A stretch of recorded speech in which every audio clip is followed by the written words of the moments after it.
And hello and welcome to another recording of Two Geeks and a Marketing Podcast. We are back for more news, tech content and wisdom from the world of marketing. As always, I'm joined by the man on a mission to keep marketing simple, the voice of the marketing and finance podcast and the author of 𝗧𝗵𝗲 and Marketing Plans. I give you Monsieur Roger Edwards. Oh, thank you so much. Hello, everybody. And my co-host is also a man on a mission. This time to demystify digital marketing. He's the host of the Content Marketing Studio video podcast. Please welcome Mr. Pascal Fintoni. Thank you very much, Roger. And thank you to you, listeners and viewers, for your support. We've had a couple of lovely weeks, actually, Roger, with some lovely little thank yous and well done messages. I'm thinking, looking at my notes at Michelle McCarthy Morgan, we had also Simon Clayton last week saying hello and thank you. Justin Messenger, big supporter of the show, Andy Turner, who was very surprised to see his name next to Tom Cruise on Twitter. But there's a reason for that. Your friend Janine Capaldi was also in touch. Andrew Lopez, David Nihil, DJ from Florida, a new follower. We also have Peter Barton from Candidarum, David Bennett, and in your case, Monsieur Roger Edwards, you also had a message from Mark Ritson. Hey, on Twitter. Yeah, well, I have featured his articles in my content spotlights quite a few times, so maybe that shout out was a little overdue, Mark. But no, thanks very much. You know, we have immense fun, Roger and I, creating this podcast. Is really pushing our skill set and boundaries as speakers, as video editors and content producers, but to know that a handful of you are enjoying it too and sending us your well dones and thank you messages makes a big difference. So thank you very much, Roger. This is episode 41. I did read the notes. There's a lot to get through, so let's begin with In the News.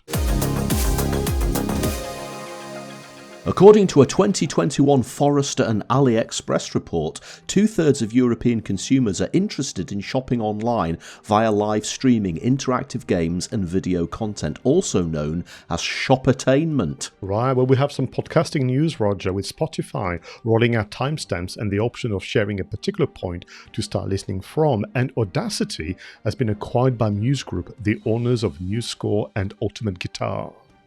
Netflix is allegedly working on a new project called N+. The online platform would contain podcasts related to popular series, including interviews with the cast and the music from your favourite shows. Well, according to a research by Vodafone and Enterprise Nation, about half of Britain's SMEs are not using the tools they have invested in, blaming not having the time to understand how to make them work efficiently. During ITV's coverage of the Brit Awards, KFC brought back its popular "It's finger-licking good" tagline from the first time since dropping it last year, with an advert showcasing the passion KFC fans have for the brand. Selfridges customers can now get married in the retailer's flagship store on Oxford Street thanks to 3 micro-wedding packages called Just the Two of Us, Earth Lovers and All Out Extraordinary.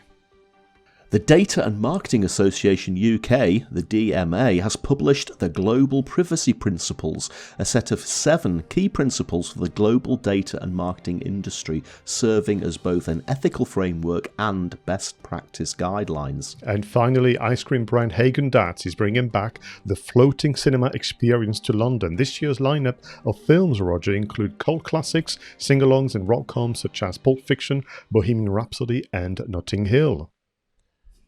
Talking about rom-coms, I mean, if you're going to get married, you know, you could get married in a beautiful country church. You could fly off to Las Vegas to get married there. You could go to somewhere in the Caribbean and get married on a beautiful beach while the waves lap up against the sand. But why would anybody choose to go and get married in Selfridges? I mean, nothing against Selfridges per se, but there must be more romantic places to get married than that. So we're going to go there then, are we, Roger?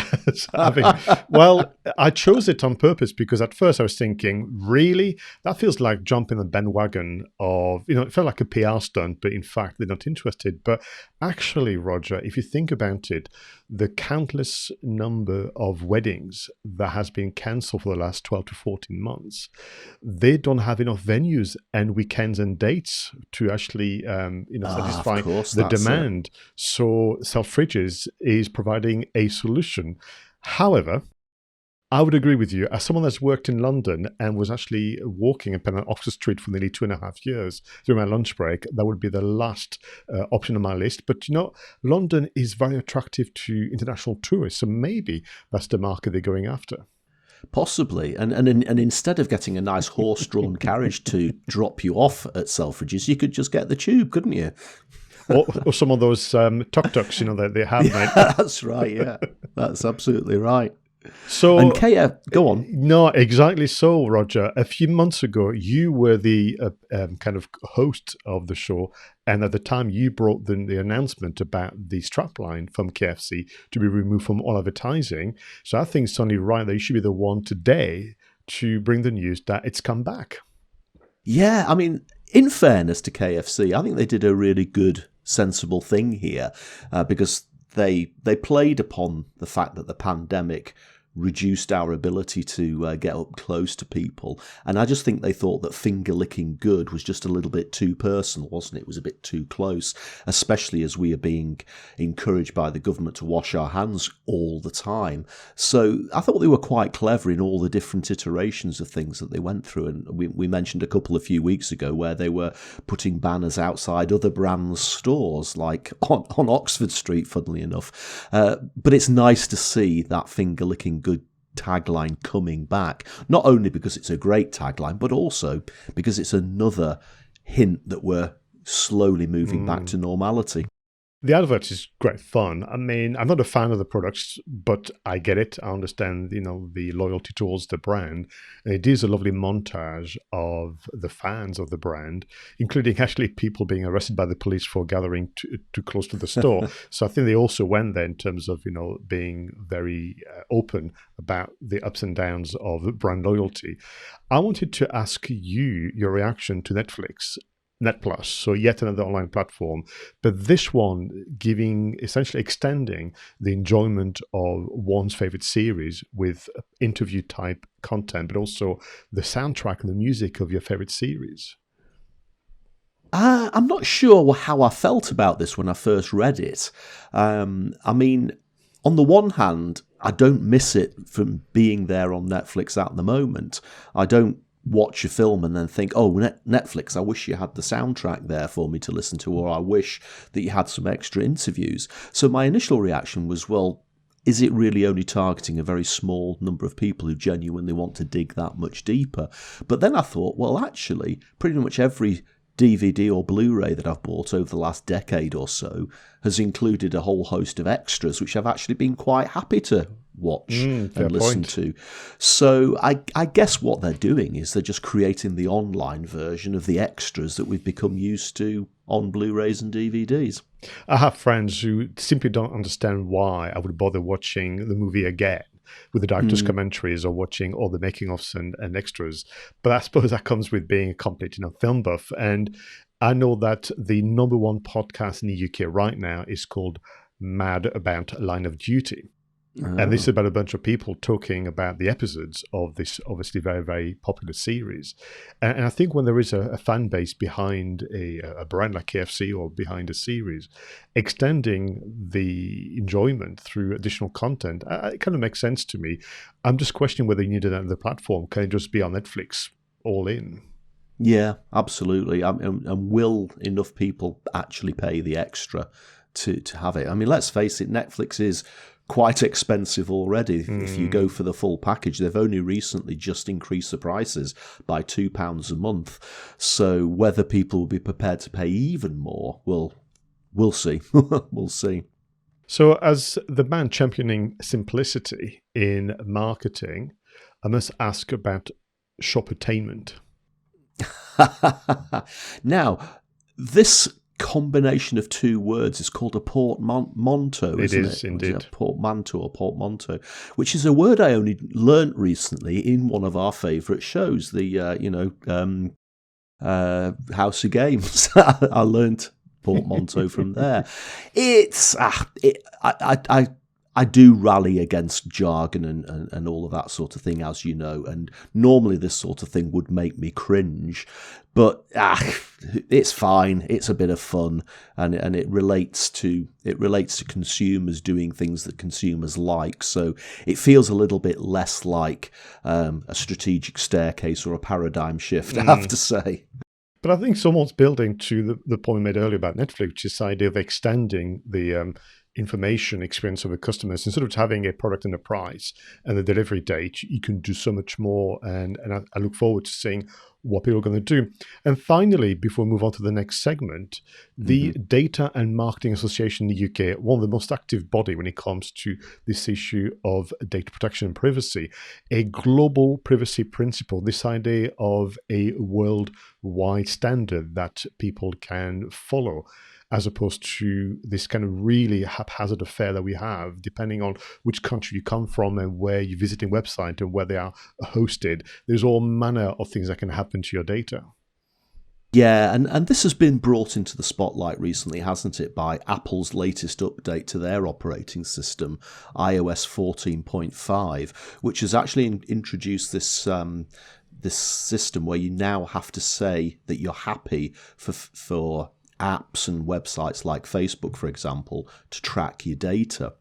And from what I've read, the vast majority of people who've updated to 14.5 have actually activated this new system. So, of course, Facebook and anybody involved in Facebook advertising are actually quite worried at the moment, because their ability to do what they've been doing and target people with specific ads has been absolutely hammered. Now, on the one hand, it seems quite nice in some ways to wipe that smug smile off Zuckerberg's face. But on the other hand, advertising pays for all of these free apps that we've become used to. So I don't know whether that's taken it too far, but I think it's great to have these key principles, and if we can get them adopted globally, then I think that can only be a good thing. So I suggest we do, Roger, we keep a watching brief on these global privacy principles. Let it kind of take time for people to review them and react, and maybe it will become part of our next segment, the content spotlights. Now, as some of our viewers and listeners will know, this is probably Roger's favourite segment. We surprise each other with a discovery from the interweb, an article, a podcast, a video that can help us reflect on what it means to be a marketer in the 21st century. So, Roger, what have we got for us this week? Pascal, this is a very short article, and I've actually put it in the spotlight, more of a sort of conversation starter and a debate starter. And I think that this is the sort of debate that we're going to have today, Pascal, where I would love our audience to chip in as well. So after you've heard Pascal and I discuss this, please feel free to let us know your thoughts by adding your comments to the video or getting in touch with us on Twitter. Now, we've all come across Gary Vaynerchuk, and he has this phrase which is called hustle, which is a word I absolutely detest, and it basically means just working hard. But there is this sort of hustle mentality that is prevalent especially amongst marketing people like ourselves, and supposedly amongst entrepreneurs. And it just means work without having a break, 16, 20 hours a day, hustle mentality. And all sorts of people write about, I have this routine where I get up at 4 a.m. and I go for a 10-mile run, and then I do yoga, then I write in my diary, and then I have a cup of coffee, and then I do press-ups, and then I get on with the work, and I work 20 hours a day, and then I have half an hour's sleep, and I'm earning £7 million a year for doing so. And sometimes it gets a little bit annoying, and sometimes you can see that it's clearly BS. But this seeps into corporate culture as well. And I've seen people who have been working in big corporates, just like I used to do, where it's almost expected that you work every single second of your day. And that if your diary isn't full of meetings, or if you haven't got back-to-back work, then it's almost a disciplinary offence.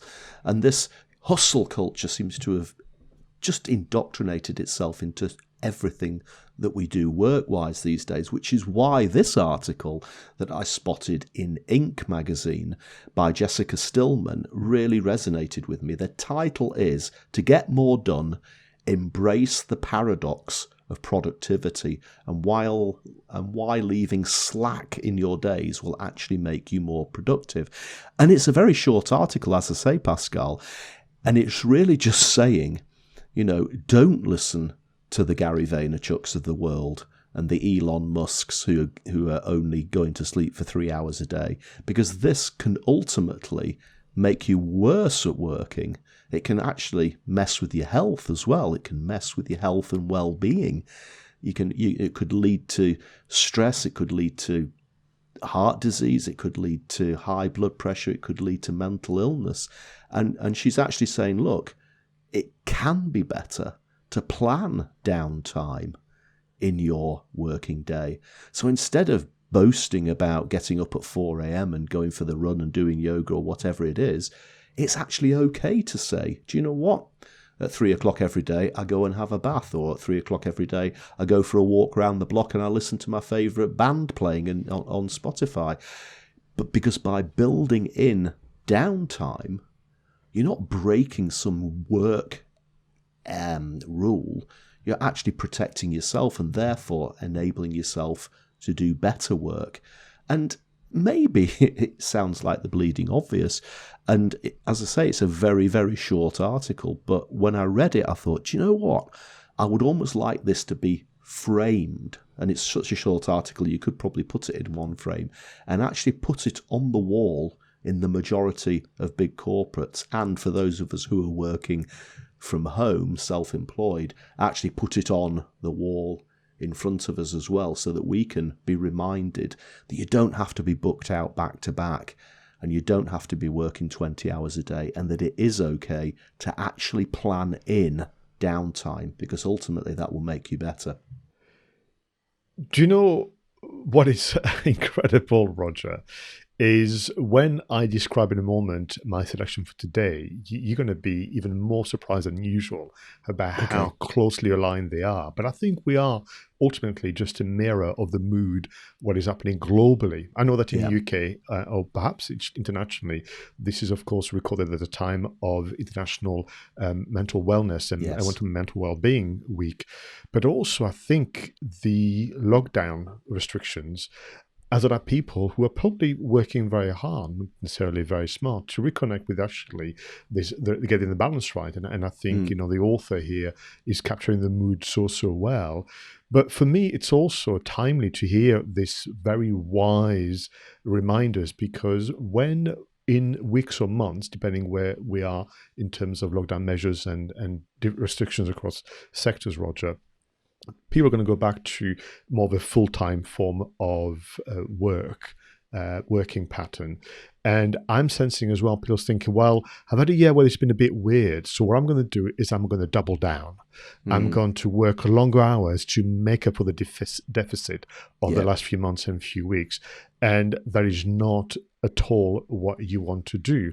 The likelihood is you're working far too hard before lockdown. Lockdown puts you into a balanced position, and you don't want to compromise and damage probably the good work that you put in to be far more productive because of all those constraints, and also looking after yourself so much better because you have more time with the family, you took time to walk, listen to the bands and so on.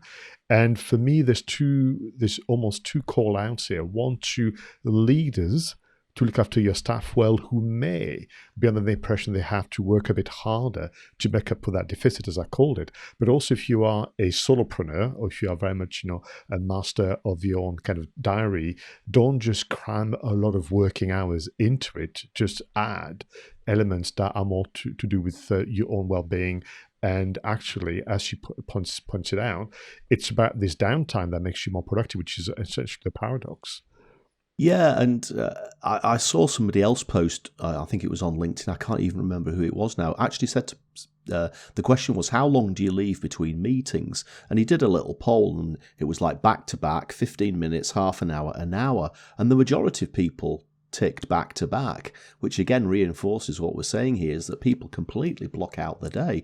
Now, I personally, in busier times, will leave at least 15 minutes between each online meeting or whatever it is, or half an hour if I can make it, simply because I think I owe it to my clients to prepare properly for the meeting, and I don't think you can if you're back to back and you finish one call, you're out of breath, you're stressed, you quickly make a coffee and then straight on to the next call. And it was quite interesting that most people were in that back-to-back situation. So I think we can learn a lot from what Jessica said in this article. Now, Pascal, you've really, really made me interested now in what you're going to talk about. So let's hear your content spotlight. So once again, I chose mine independently. I didn't discuss it with you. I went for a podcast that really arrived in a very timely fashion. So I'll give you some context. From pretty much today, I'm taking 2 weeks off. So I'm taking like a holiday. And it's interesting. I feel a little guilty about this, Roger, because I don't believe I've worked hard enough to deserve a holiday. But I do feel tired. I do feel like I've kind of exhausted, batteries. But of course, in my head, I'm thinking, well, I've not traveled as much. I've not worked the long days I used to.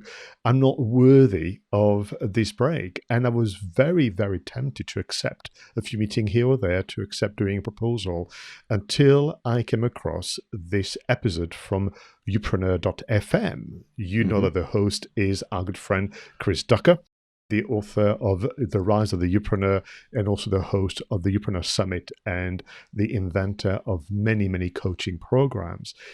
He has been running 𝗓𝗏𝗏.fm for many years. I reckon by the end of this calendar year, he'll have approached nearly 500 episodes. So I'm thinking Chris should be picked up by Spotify the way Joe Rogan was as well. But he had back for probably the third or fourth time his good friend Michael Hyatt. And Michael Hyatt may not be known as much as he is in the US and the UK, but is an author, is a productivity and leadership coach, is also an early adopter of blogging, podcasting. He was doing video podcasting before anyone knew the term. He's just a great, great guy. But interestingly, he would not call himself a content marketer or even a digital marketer. He's passionate about leadership, management, and being obviously a successful business owner. He just uses content, Roger, to convey messages. And it so happens that because he comes from a publishing background, Michael has released and published 10 books, pretty much once a year, which is incredible as someone that's still finding excuses not to write his first book, unlike you, Roger. And the new book that he co-wrote with his daughter, Megan, is called Win at Work and Succeed at Life. The subtitle is as follows, which I can find in my note, which is 5 Principles to Freeing Yourself from the Cult of Overwork. Which is exactly what you just said a moment ago, creating and maintaining a work-life balance. Now, 2 things. I want, still the thunder. This conversation is to be enjoyed thoroughly by being listened to from start to finish.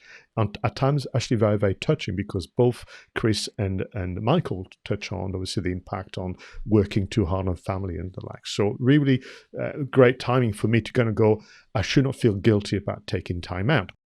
Very quickly, Roger, and I get your reaction. These are the 5 principles to freeing yourself from the cult of overwork. Interestingly, they do have a go at the term hustle and Elon Musk as well, which is, I think, very telling. So number 1, Michael says, embrace constraints and commit fully to start and end time when it comes to work. And don't kid yourself about saying, well, I'll do it in the evening, I'll do it at the weekend, or as I was doing, I'll accept a meeting during my holidays. You've got to make it work within the time constraints. And if you can't, then start to prioritize better. And if you can't, delegate more. And if you can't, get rid of the activity and feel good about it. So this embracing of your start and end times is really important. Second principle, work is not the only way to define your life and to define your identity and to give your life direction. So you've got to make sure that your diary is multidimensional, which you mentioned a moment ago, Roger, right? Yeah. It can't just be meetings after meetings. There's got to be other activities that define you as an individual. Work-life balance is truly possible. It's a third kind of principle. It's not a myth. It's not some kind of strange things that happened 10 years ago. But the way it works is because you make quality time that are of equal importance for the different aspects of your multi-dimensional life. So what he's saying is, all too often we give work more importance. So we'll sacrifice the trip to the park with the kids. We'll sacrifice the long lunch with the wife. We'll sacrifice reading the book. We'll sacrifice playing Fortnite, Roger, because work is giving its importance. It's not balanced in terms of time. It's balanced in terms of importance, which is, work is not essentially, hasn't got the right to override the other activities, and you've got to get that right. But I think you're back to culture, which I can get a reaction. The first one is what you mentioned a moment ago, which is there is incredible value, even though it's not tangible, in non-achievement activities such as reading a book, listening to music, gardening, talking to a friend. All those things, strangely, that are the most rewarding are never on the to-do list. And he's asking us, all of us, to challenge ourselves. So why is that? So allow yourself those non-kind of tangible activities, not one that you can measure. Activities sometimes you could feel guilty about, but they are there to help you breathe and recharge. And guess what? Which you'll agree, whenever you do those non-achievements types activities, that's when your best ideas for the business will come to you. And finally, fifth principle, rest is part of how and is the condition for meaningful work and to be more focused and productive. So it's not about working harder that you become more focused and more productive. It's about working less and applying embracing constraints and having a multi-dimensional life. And the reason why I picked it is because I was about to become guilty of accepting work during time that I've kind of carved down, but also a sense out there, this guilt about the last year has not been great. Let me work even harder in 2021, 2022. Wow. I mean, we couldn't have been closer in our content spotlights. It's uncanny. And listeners and viewers, seriously, we did not talk to each other before we picked these pieces of content. I mean, Jessica's article in Inc. magazine could almost be the prologue to the podcast between Chris and Michael, the way that we've described it today. Incredible. I mean, Michael Hyatt's an interesting gentleman. I've heard his appearances on Chris's podcast a number of times. He's quite a spiritual guy and quite a religious guy as well. And I'm not particularly religious or spiritual, but Michael's one of the only people who can get spiritual and religious without being overly preachy, if you know what I mean. So I actually find him really easy to listen to, and he's got that sort of work-life balance voice about him anyway. So yeah, hopefully everybody watching and listening to the show this week will take a few moments to think about these two pieces of content and maybe just use them as a mirror and look at your own routine and just see whether there are any changes that you need to make yourselves. Absolutely. And I think once again, you and I discover, and sometimes we are discovered by the content pieces we choose as a mirror of the mood out there globally. Yes. And I think it's just so timely, and I'm so pleased that you and I, without talking to each other, to something very similar, which I think gives more strength to the message today. Definitely. Wow. Thank you again, Roger. Okay. Well, let's move on to our next segment, which is marketing, tech, and apps. So in this part of the show, Roger and I bring to your attention new apps, new tech that can make life easier as a content creator and producer. So Roger, what have you been testing or looking into this week? Right, couple of things. I've been doing a few extra speeches at virtual events recently, Pascal. I think I've mentioned over the last few shows that I've been looking at creativity tips and a few things to help with the actual presentation preparation. And I also started having a look at the quality of the image. Now, this webcam that I'm using today for the show is one that I've been using for at least the last 3 years. It's a Logitech 922. It's about the standard that most people who use webcams, at least with Windows, have this sort of webcam, and it's fine. It's absolutely fine. It generates an HD image, but it's not obviously as beautiful as a DSLR camera. It's probably not even as good as the image you would get from a mobile phone or even a GoPro. And again, I've mentioned this in past episodes. I've tried things where you can link your mobile phone via Wi-Fi to an app, which then allows your image to be brought into a program like Zoom or Skype or whatever it might be. But I often find that there's quite a big delay between the video and the audio using some of those, and it's probably the Wi-Fi signal. But even plugging the phone in using the USB doesn't seem to solve that. So I started getting obsessed with this having a better image, and I was going down the route of thinking it's about time that I upgraded to the Logitech Brio, which actually captures images in 4K, but has also got a bigger sensor and it can suck more light in and the picture's better.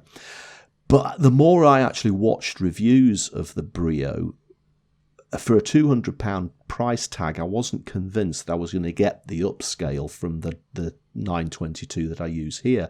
And therefore, I went back to something which I did look at a while back and almost discounted, and that was buying a video capture card, which I can plug into the back of my PC, and then I can plug my DSLR camera, my Lumix G85, and actually use that as a webcam. So I bit the bullet, and I've bought it. I actually bought it. It's plugged into the back of my computer. I'm actually not using the Lumix today because I've also ordered an AC battery adapter thing that I can plug into the camera, because at the moment, if I started using the Lumix, you could just guarantee that the battery would have run out halfway through our recording, and I didn't want that to happen. But maybe next week or the week after, we'll see what the difference in the picture will be.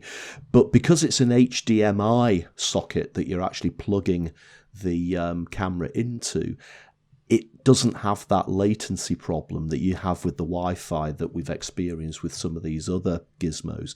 So I've detected very little delay. In fact, there's no delay between the audio and the video itself. There might be a slight delay between it going into the program, but that shouldn't actually matter because the two things will match up. So I'm really excited about that, and it means that I can, once I get my AC adapter for the camera as well, I'll be able to use that for going live more often and using the camera. And the second thing is doing something a little bit more about my lighting. I've had these gigantic softboxes, Pascal, for the last 4 or 5 years. I mean, they're fine, but they are huge. You know, they've got this huge bulb in them. They're about 4 feet wide and they're a couple of feet deep. They take up so much space, and actually you can't dim them. They're just they're one strength all the time. So I've bought this. It's called a 𝗎𝗎, and the brand is NEEWER, 𝗎𝗎, and it's an LED key light. And I shall just turn my webcam very briefly. You can see it there, nicely brightening up the sky. Now, it looks like an iPad. It's as thin as an iPad, and it's got the black lines around the outside, and it's LED. It takes up hardly any space at all. It fits on top of the light stands that my old softboxes stood on top of, and the quality is just amazing. Believe it or not, the setting that it's on at the moment to illuminate my face here is actually, I'm just checking, 8% of what it will go to. So if I was to turn it up to 100%, it would probably just obliterate the entire screen. So it's remarkably good, and also you can make it go from the warm end of the spectrum, so it's slightly more sort of warm, I guess, yellow-red colour, or you can shift it to the other end of the spectrum, which is a lot colder, so it's more sort of whitey blue. But we're both tech geeks. and as well as Film Geeks. And I just get so excited about these sort of things. But yeah, a nice bit of light makes me feel good. And that camera is going to give me a lot more ability to mess around with live video. So yes, I'm a happy chap this week. It sounded and look it as well. I mean, with such power, this is therefore usable outdoors, literally. Oh yeah, absolutely, and indeed, it comes with an absolutely lovely carry case. It's almost like a little briefcase. It's with straps and everything. So they make a big thing of the fact that it's built for people who get out and do photography and wedding photography and that sort of thing. Super, so, yeah. And the links will be in the show notes. So everybody, if you're looking for a new kit, and we've been talking, Roger and I, actually, to start to gather all the advice for the last 41 episode into a bit of a kind of ebook stroke manual, because I think by now we've covered pretty much all aspects of being a content producer. So it'd be nice to have a easy to follow guide as well. So Pascal, what have you got for me this week? So you may recall last week in the news section, you mentioned that the Google conference was going ahead, annual conference, Google I/O. And well, I mean, it's not as exciting as the Comic-Con San Diego, but as a online marketer, once a year to have the heads up from the different product managers from Google Maps to YouTube, to AI, to Android, to tell you what they have in mind for the forthcoming year. It's so exciting. It's something you get little nuggets of information that can help with the marketing. So I went ahead and registered to the, of course, online conference. And at the same time, I was reminded of a website that Google's been running for a while called Think with Google. I don't know if you come across that one. It's almost like tucked away and it's barely mentioned, and I've forgotten about it, but Think with Google, it's almost this website with all their different white papers, with their different kind of research projects. They share stats and data from around the world about behavior online and that kind of things. But within Think with Google, they have a number of online checks and online tools that can really help you understand how to create a better experience with your website. The two I want to mention are designed to stimulate a conversation between you and your developers, or you and the team in charge of the website. So it's not going to give you some answers, because I think sometimes online checks are very blunt or very vague, and you don't know really what the answers are. But I think, really Google's saying, use that to really start a conversation about a number of things. So the number one online check, which I think people usually are aware of, is check my speed for the website. We know that the number one or top parameters for SEO is the speed at which your web page loads when somebody's clicking on the link from the set results. So you can look at that. So what you do is you go online, the link is in the show notes, you put your URL and you get a report. Again, the report is broad, it's vague, but it's there to stimulate a conversation on speed, on personalization, and also on the seamless experience. So it will check, things like internal links, it will check images, it will check how long it takes to do anything on the website. And again, whilst it won't give you a direct answer to your question, it's a great way to have a structure to review the site from the point of view of speed and, of course, from the point of view of a visitor's experience. So that's a lovely one to kind of try out. There is a newer one for B2C or e-commerce website, which I think is also very, very important. And this one is almost a more thorough. So again, the link is in the show notes, but it's called Grow My Store, which I think is in line with all the efforts that they did through 2020, Roger, or putting more information and opening things like Google Shopping and the likes. So they look at a number of things. So for example, they will test using AI and, of course, the understanding of scanning thousands of websites an hour around product information. So they're looking at how you display the details, how you display reviews, whether your e-commerce website is searchable and how does that work? How do you show prices and compare that with the benchmark that they have internally? They also look at personalization. So are you allowing people to open accounts? Are you creating wish list type features? They look at flexible fulfillment. So they check your basket and how it performs, whether you offer delivery and in what format. Do you offer free return? What kind of payment options do you offer? They look at customer service, they look at online security, and they look at mobile performance. So again, a machine-based kind of check. So it's imperfect, but it's lovely to have a conversation that would be structured and really stimulated so well on both the speed of the website, but also your e-commerce website. And again, I'm surprised that they don't make more of a thing, because it's very, very helpful. And the report is very elegant and easy to follow as well. Some good stuff there, Pascal. Again, it's simple little things like that, isn't it? Especially the test the speed of your own website. It's the sort of things that we forget, but it could be costing us customers. And just playing with these little tools like that can really help make it a better experience for the people that might want to work with us. So great stuff once again.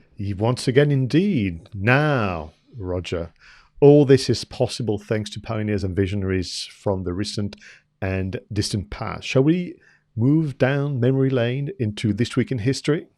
Let's do it. In 1844, Samuel Morse sends the first telegraphic message over a line from Washington, D.C. to Baltimore. The message, "What hath God wrought?" was transmitted to his partner, Alfred Vail. And in 1923, the first patent application on the rotary dial telephone was submitted in France by Antoine Barnet. The heavy-duty, fully mechanical phone used real bells. In 1832, Amelia Earhart takes off from Harbour Grace in Canada and will land her plane in Ireland 13 hours 30 minutes later, becoming the first woman to fly solo across the Atlantic Ocean. In 1943, RAF 615 Squadron drops the bouncing bombs invented by Dr. Barnes Wallis and successfully destroys the dams in the industrial area of Ruhr Valley, Germany, flooding vital enemy war factories and hydroelectric plants.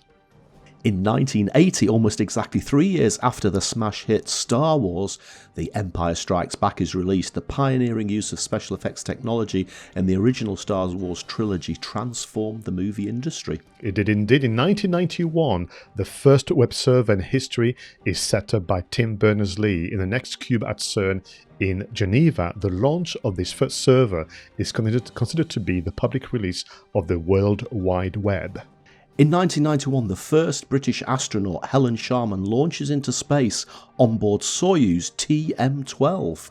And 10 years later, in 2001, Apple Computer opens the first 2 locations of their new retail stores in McLean, Virginia and Washington, D.C. In the first weekend, Roger, of opening, the stores attracted nearly 8,000 customers, generating over $500,000 in sales.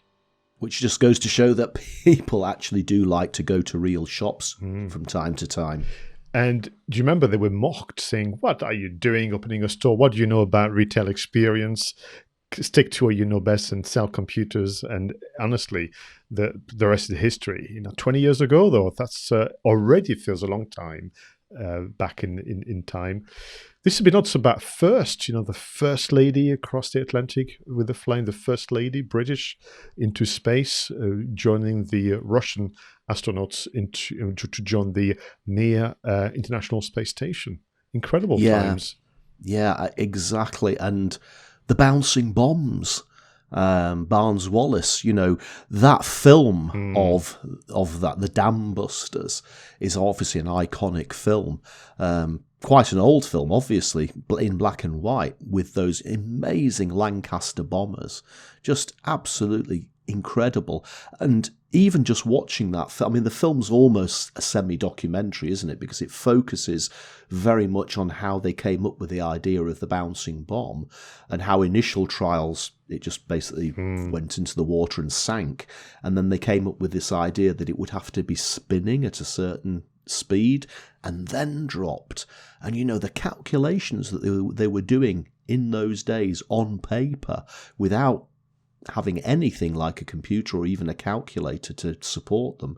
It's absolutely mind-blowing how they managed to come up with something so clever and actually got it to work with such an amazing, devastating effect. And it just transformed the future of the war, didn't it? It did. And I mean, I've seen the movie many times, but every time, the last act, when they do go ahead with the operation, even though you know what happens, you're still on the edge of your seat stuff, because the failure of, the campaign would have, you said, really changed the way in which the Second World War would have progressed. But we've got some amazing first, back to 𝗧𝗵𝗲 𝗪𝗧 releasing that first webpage via a very, very, kind of old, an archaic version of the web browser, but we had to start somewhere, 1991. So that to the day is 30 years ago. And kind of just quickly, we won't spend too long. That would be probably a future film of marketing. But in 1990, 21st of May, 1980, should I say, Roger, Empire Strikes Back. I mean, that must have felt like a very special day for film goers. I mean, we all know that magical moment in Empire Strikes Back where Darth Vader reveals to Luke Skywalker, "I am your father. Search your feelings. You know it to be true." And you can't really describe to anybody who's seen that film as many times as we have what it was like the very first time. You can never have that moment again.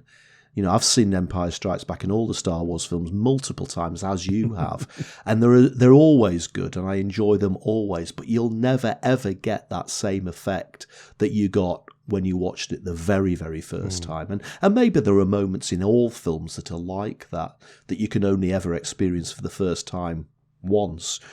But that was an absolutely cracking moment, wasn't it? Although I do seem to remember at the time being a little bit disappointed that it ended on a cliffhanger. True, but hopefully for us, though, that meant there was a follow-up, because let me take you back to the way in which the news was read out, which is 1977, Star Wars Episode 4, A New Hope, I think, ends on victory, the ceremony of the medal being awarded, although Chewbacca didn't get one. And as far as film goers were concerned, that was it. Yep. That was it. And then 3 years later, there is another episode. That must have been so exciting, because I'd imagine that the marketing was limited to traditional means as well. And then you're right, you've got the reveal about, that kind of Shakespearean thing about Darth Vader being the father. They introduce Yoda. Princess Leia falls for Han Solo. C-3PO shines through with his little one-liners and so on. It is to me one of the best of all the different kind of episodes. But in 1980, I saw it much later. I think I saw it on VHS probably. The one I went to see at the movies was Return of the Jedi.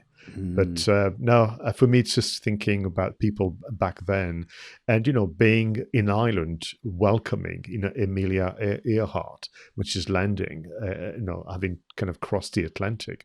These are just moments that people have experienced for themselves. When finally they get a message that Helen Sharman has reached Mir International Space Station, the first British astronaut and a woman. I just think there are moments in the history where they need to be reminded, and we need to kind of stop for a moment and think, what was it like to be around or to experience this for the first time?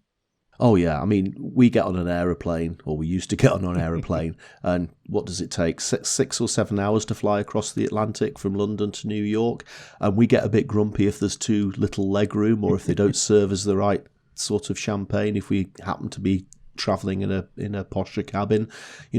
She was doing this thing for the first time. She didn't know whether she was going to crash in the ocean halfway across, or get hit by lightning, or that the plane would fail in some way. Bravery and excitement all rolled into one thing. It's just incredible to think about it.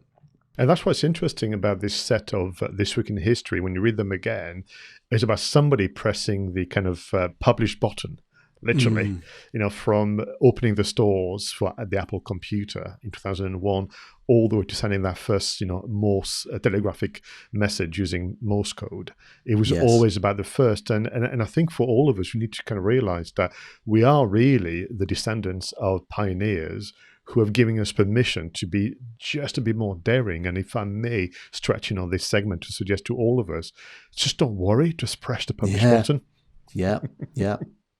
Absolutely right. Get it pressed. Smash that button. Well, in fact, I might just use that as a segue for our next segment, which is the creator shoutouts. So, Roger, who is in the spotlight this week for you? Okay, Pascal, I'm giving a shout out to a gentleman called Richard Rodger. So his surname is the same as my first name, except he spells his name with a D. So that's Rodgr. Richard runs a company called VoxGig, and it's a company that helps professional speakers to get better. And they offer training and they offer resources and recommendations for tech, similar sorts of things. They talk about similar sorts of things that we do here on the podcast. Richard also runs a podcast called Fireside with VoxGig, where he interviews well-known speakers and just gets tips out of them, stories, ideas, inspiration, that sort of thing. I've actually been on this podcast a couple of years ago, and it was a really nice experience. He's a great interviewer.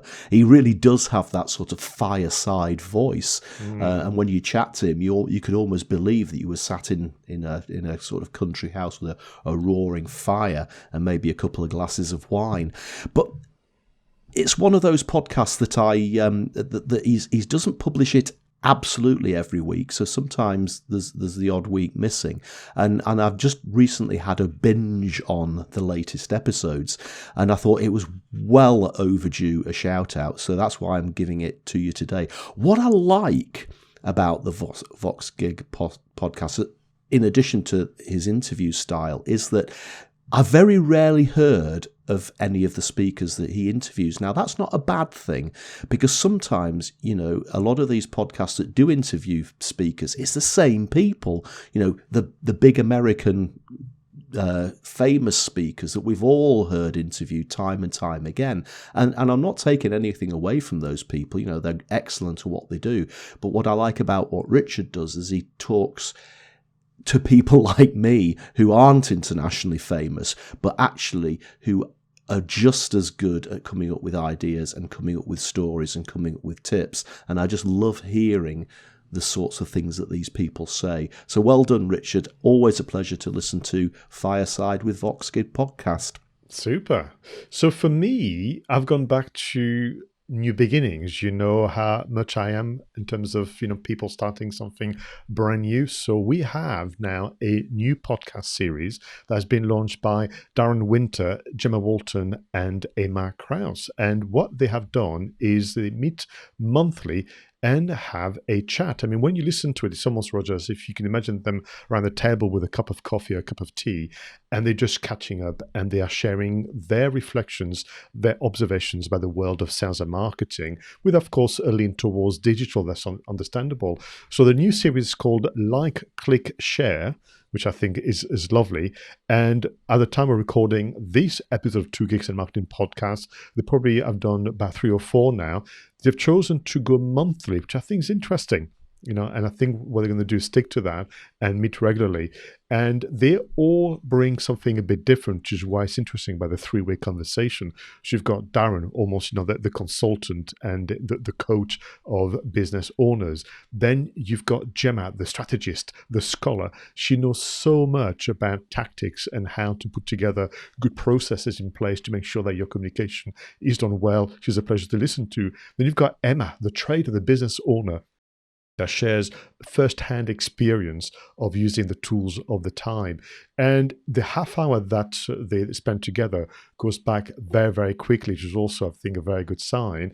And they also share stats, they share facts of the month, and they have a wonderful time, as you can tell. So I wanted to wish them best of luck. They don't need the luck, really. Frankly, they're so passionate and good at what they do. But for me, it's just celebrating, again, new beginnings. Fantastic. And again, you can't beat that sort of banter type style of podcast where a couple of people who are passionate, or 3 people in this case, are passionate about specific subjects, get together and just riff off each other. A little bit like you and I do about film and marketing. But it's a great format, and I wish them every success as well. Thank you very much. Well, Roger, you just mentioned it a moment ago. It is time for film marketing. Yes. So, Roger, today we're going to be discussing our 40th film. Now, there's no confusion. This is episode 41, but we are talking about the 40th film. That is because when we launched Two Geeks and Marketing podcast nearly a year ago, in and around that time, Disney Plus had arrived in kind of UK channels. So we wanted to kind of almost make a celebration of Disney Plus and look at their marketing. So the first film started in episode 2. And today we are talking about a very special film, I do believe so. But I thought it'd be fun, Roger, if you don't mind, for viewers and listeners, but also for you and I, to recap on all 39 films leading into today's 40th. So I might even ask Tim to put some lovely music behind. As I mentioned, the first 10, we start with Bond 25, then Lord of the Rings, Back to the Future, Wonder Woman 84, True Romance, Tenet. We had Mamma Mia, Flash Gordon, Mulan, and On Her Majesty's Secret Service. And then we went into Toy Story, The Goonies, Bill and Ted Face the Music, The Terminator, The Martian, Die Hard, Mission Impossible Fallout, The Lost Boys, A Quiet Place, and Speed. Wow, then moved on to The Mandalorian Season 2, Gremlins, Rocky, Ghostbusters, Mad Max Fury Road, The Blair Witch Project, Blade Runner 2049, 3 Billboards Outside Ebbing, Missouri, Who Framed Roger Rabbit, and Us.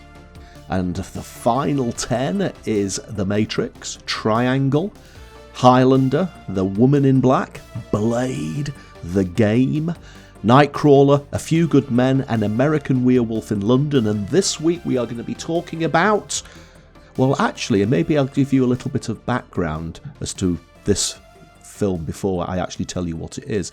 Now, Pascal, I'm a big fan of Stephen King, the writer, the horror writer, perhaps the world's most prolific horror writer. And pretty much everything that he's committed to paper has now been filmed. There's a few films, books that he's written, The Long Walk being one of them, that has yet to be committed to film, but not many of them. But I have to say that whilst I think his books are, on the whole, pretty phenomenal, there aren't that many film adaptations of Stephen King books which I think are actually any good. Obviously, The Shining is one that stands out as being absolutely excellent with Jack Nicholson in it. To my mind, the only other one which absolutely nails it is today's film, and that is The Mist. I have to agree.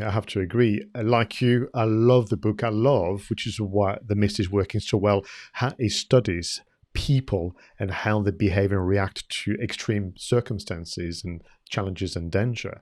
But The Mist, if you put it alongside all the other adaptation, just really stands out so much.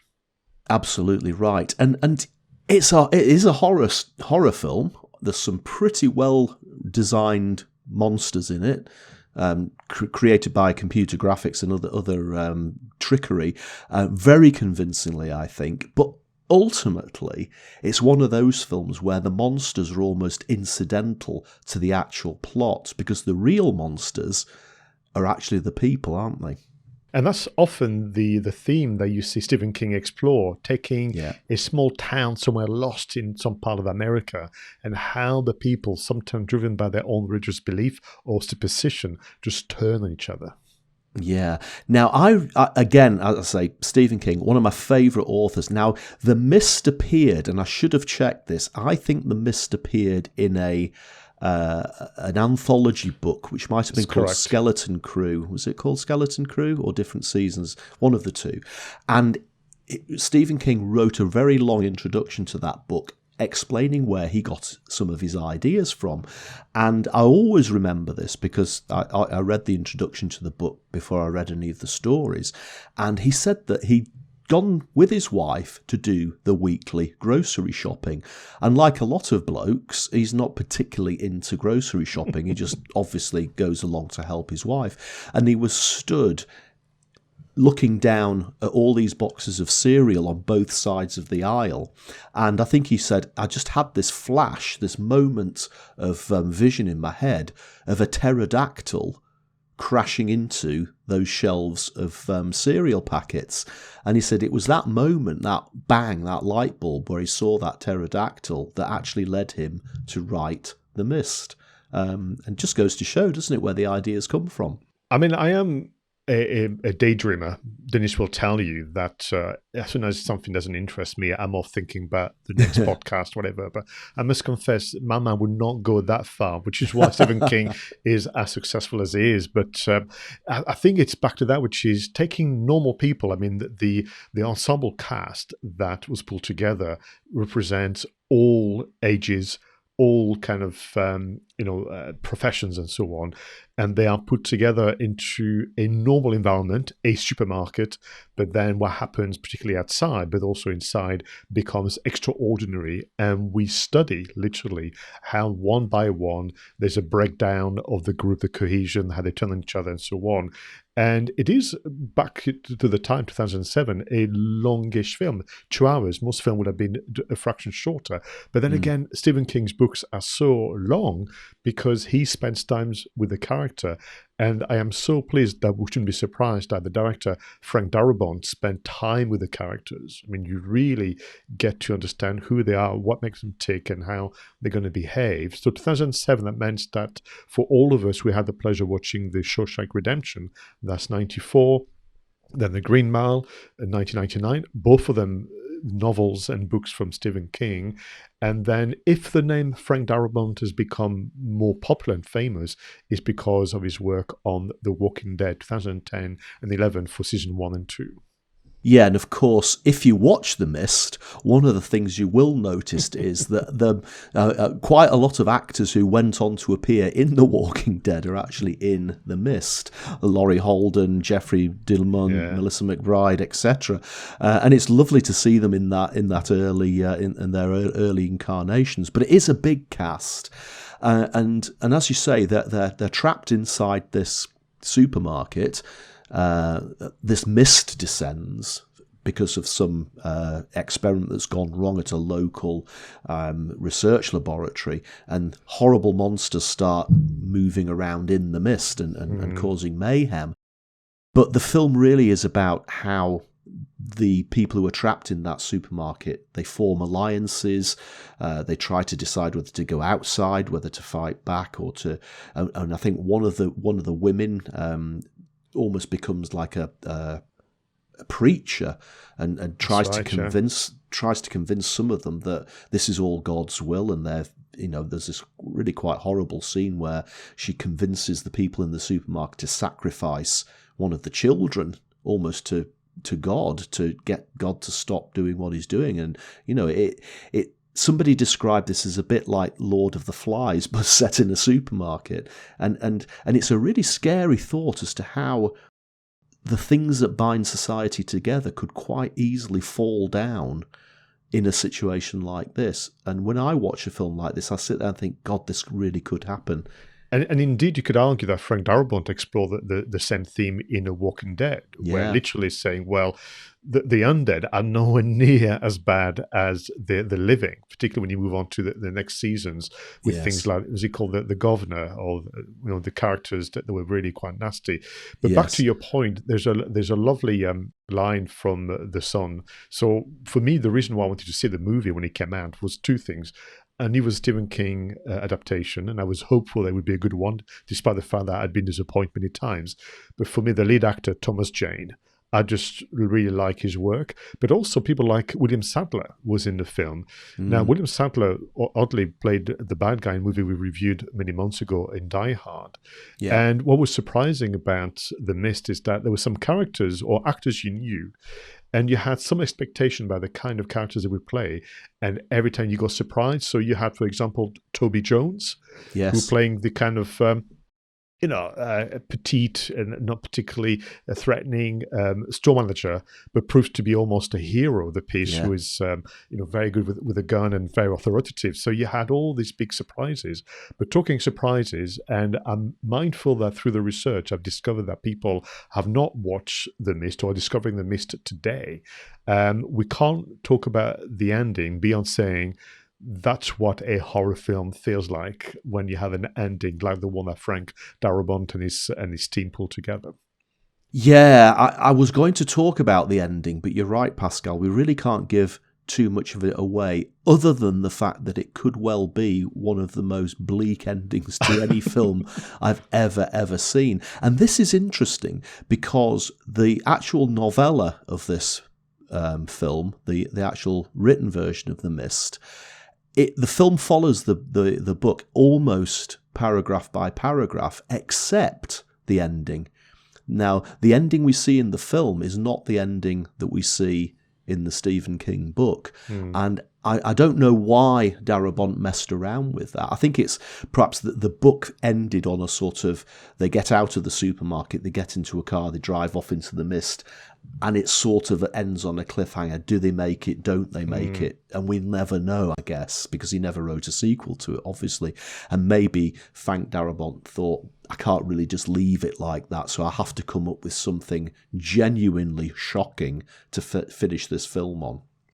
Before we move on to marketing, I want then to build on that point just now, because I think what you're talking about is making decisions, creative decisions, Yes. Directional decisions. So that was decision number one. Let's put together an ending that is obviously new, that got obviously the thumbs up from Stephen King because it suits, the horror genre of this film.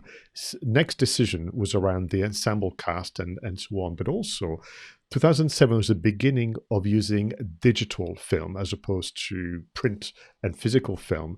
And when Frank Darabont did a test, he basically declared, this is looking far too clinical. I need something a lot more gritty. So we're going to stick to using normal physical prints.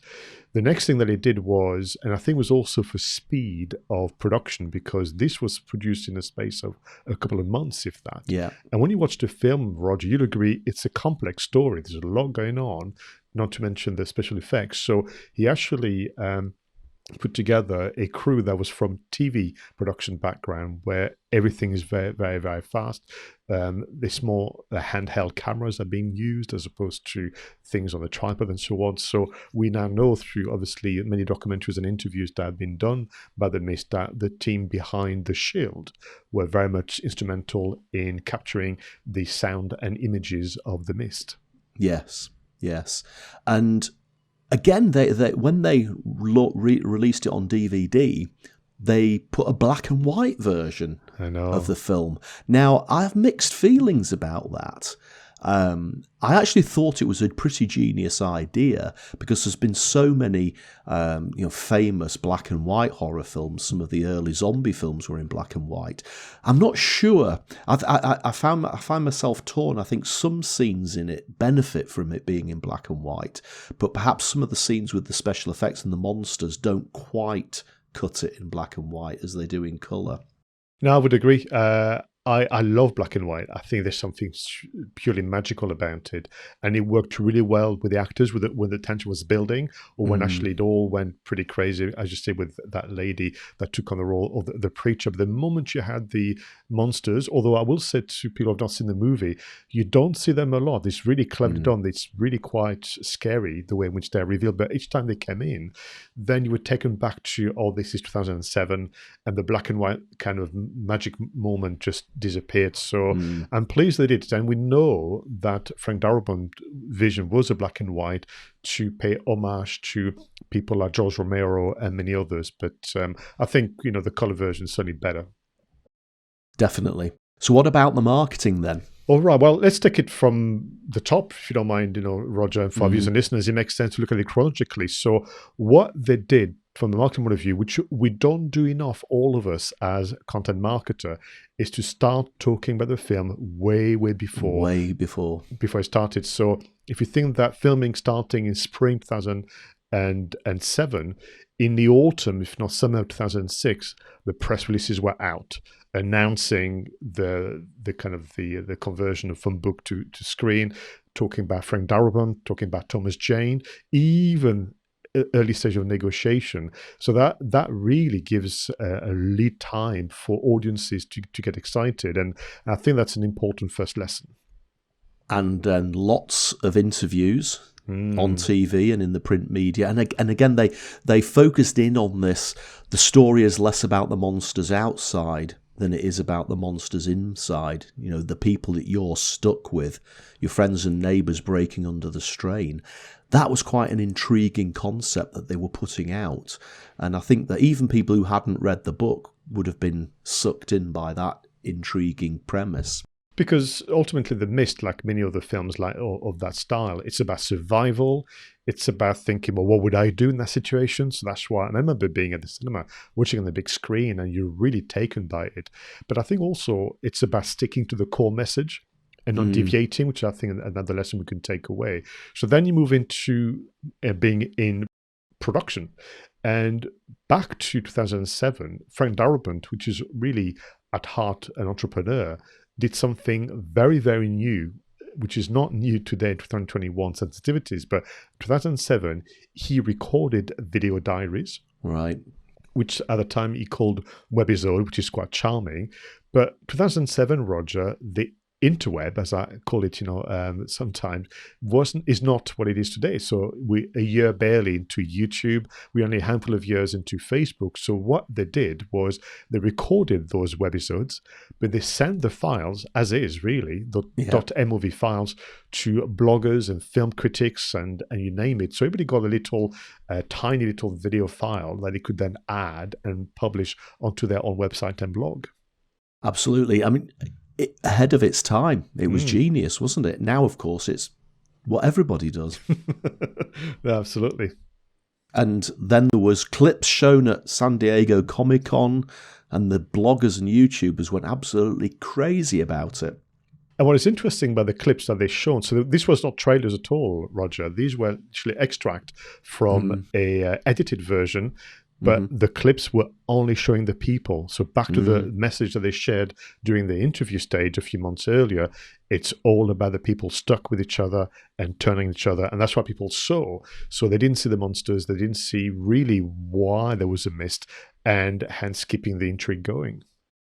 Absolutely right. And I think that was a great way to do it. You know, you're saving something up to be surprised about when you actually get to the cinema. Even the people who've read the book, you know, and I said that Stephen King had this image of a pterodactyl going down the, when I read the actual book and he describes the monsters in the book, my interpretation of the monsters in my head will be different to yours.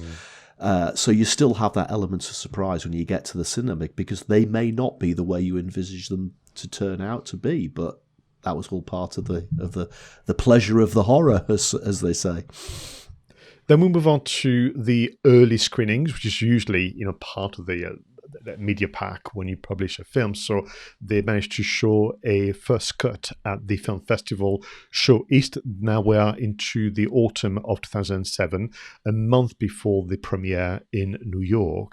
And what was interesting, when obviously Frank Darabont showed this screening, almost like a VIP treatment, that's when the organizers surprised him with a audience awards for The Shawshank Redemption and The Green Mile. And I was thinking, I'm sure that was meant well, but when you're the director and you just be knee deep in creating The Mist, and then people said to you, by the way, literally, all those years ago, you made those two amazing films, and here's an award for it. It must be a bit bizarre. I mean, I'm sure you'll take it well, but I was thinking that must have been a bit odd to be on that stage at that time. Yeah.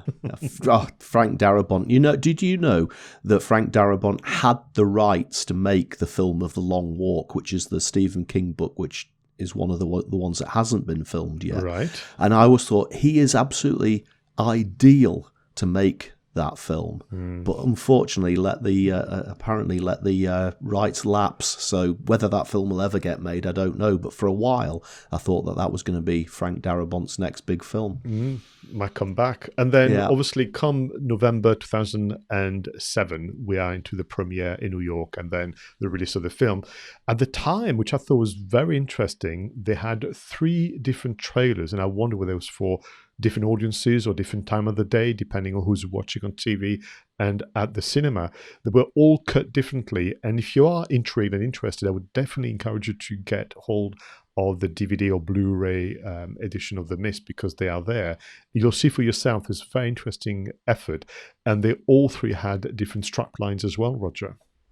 So again, they were going after different target audiences with their different trailers, weren't they? Yeah. So the first trailer, there was the one that I think people are aware of, which is there is nothing out there, nothing in the mist, and then, but what if you're wrong? Yeah. Which I think plays to your fear of, stepping to the dark or into the mist. The second trailer, looking at the notes, what if the world you know disappeared before your eyes? So absolutely intriguing. And then it came without warning and transformed a town. I quite like that one, actually. Yeah. They're all very cryptical. They're all very intriguing. And again, hint at the scares and the horror to come. And here we are, literally 14 years later, still talking about it. People are still writing about it. They are doing YouTube retrospectives about the film, because I think it's just simply a story well told about people that we can relate to, but generally done by people who love making films, and their passion started from the marketing, which I think is not always the case, actually, when you and I think about all the different films that we watch in our lives. Yeah, and normally what happens when we do these reviews is that I end up watching the film a couple of nights or even the night before we actually do the review. Funnily enough, my wife and I watched The Mist not that long ago, so right. This time I didn't need to watch it again to prepare. But what I am going to do, having had this conversation, is I'm going to go and read the book again, because I haven't read the book version for a very long time. Excellent. Well, I was very much looking forward to talking about The Mist with you, Roger, and this conversation has not disappointed in any ways. Just remind you that the tagline for the film, which I think says it all to close this segment, belief divides them, mystery surrounds them, but fear changes everything. Great stuff. Thank you very much, everyone, for listening to Two Geeks and a Marketing Podcast. This was episode 41. Until the next one, please go out there and make sure your marketing is done right. I was Pascal Fintoni, and he was Roger Edwards. Take care for now.